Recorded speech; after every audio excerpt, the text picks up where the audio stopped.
Support for this NPR podcast and the following message come from Wix.com, a web platform for creating your own professional website. Join over 125 million people already using Wix to tell their stories online. Go to Wix.com to create your website today. On this Father's Day, let's hear about the growing number of stay-at-home dads in this country. Nationwide, the number of men who are full-time stay-at-home parents has risen significantly since the 1970s. But full-time fathers say they still struggle to be accepted. As part of the NPR-wide project, How to Raise a Human, NPR's Jason Beaubien has the story. August, can you help your brother? It's mid-morning in a tidy housing development on the far-flung western suburbs of Washington, D.C. Oh, he wasn't chewing Legos. Well, you can't play with Legos and yo-yos at the same time, right? Ben Sanders, a former business executive, is settling disputes over Legos and yo-yos. Sanders, who's raising two boys, has been a full-time dad for 6 years. It's a tough job. There's no breaks. It's 24/7. There's no vacation. You can't get sick. Many of the challenges facing stay-at-home dads are the same as those facing full-time moms. The amount of work, it's crazy. It takes a while to get used to constantly being on your feet, constantly, shopping, laundry, errands, running kids here, running kids there. It is very busy. It's very hands-on. And then there's the fact that some people still aren't comfortable with his decision to be a stay-at-home parent. Initially, Sanders signed up for a mom's group in his neighborhood, but didn't feel completely welcome. He says finding playdates for his kids is a bit harder as a dad. It's like sales, people say no all the time.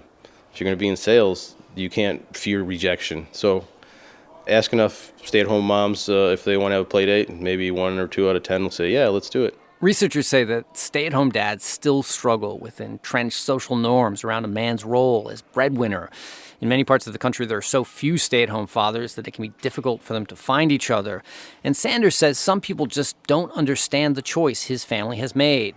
His wife, Nicole Sanders, has a high-pressure job with a large defense contractor in the D.C. area. I don't think I could do my job if he weren't at home. I travel a lot. My schedule's very erratic and unpredictable. In an 8-minute gap between business calls, she has a no-nonsense demeanor of someone who's spent a lot of time around military professionals. I'm in and out of the city, which getting out from here can be difficult with traffic. So the flexibility I have because of, knowing there's always someone covering home allows me to be very flexible at work. Census data from the early 1970s shows almost no American men listing their occupation as full-time parent. That's changed, but only a bit. It's still relatively uncommon. That's Brad Harrington, the executive director of the Boston College Center for Work and Family. Depending on whose numbers you believe, it's somewhere between 1 out of 20 or maybe 1 out of 15 at-home parents is a dad. So there's still an overwhelming majority of at-home parents are women. Harrington's research has found that among millennial men, more than half say they would consider being a stay-at-home dad if their spouse earned enough to support them.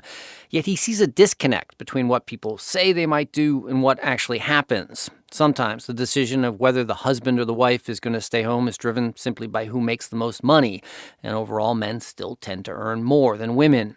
Corporate culture, particularly at large established companies, can also discourage men from deciding to stay at home. There is a kind of a time lag between what is the experience of young fathers these days and what do the people at the top expect from young working dads. And Harrington says social isolation remains a major challenge for these fathers. To try to combat this, men have been setting up their own versions of mommy and me groups. And your wife is an attorney also? No, she's a doctor. On a recent Wednesday morning in Arlington, Virginia, a dozen stay-at-home fathers and about 20 kids have gotten together for a weekly dads group. The kids range in age from a few months to 9 years old. Some of the older kids are playing dress-up in the basement. A boy is building a Lego tower in the sunroom.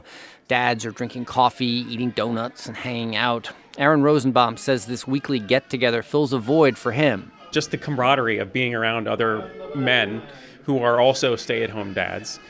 No one feels uncomfortable around you, or you don't feel like people are wondering why you're staying at home or anything like that. He used to live on Capitol Hill in D.C. and says there were tons of activities for young kids. But I was almost always the only dad.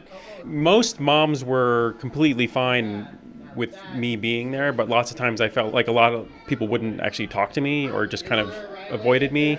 And I don't know if it's just because they were not comfortable or what? I don't know. He acknowledges that parenting can also be a lonely endeavor for stay-at-home moms who suddenly find their world swirling around a nonverbal infant.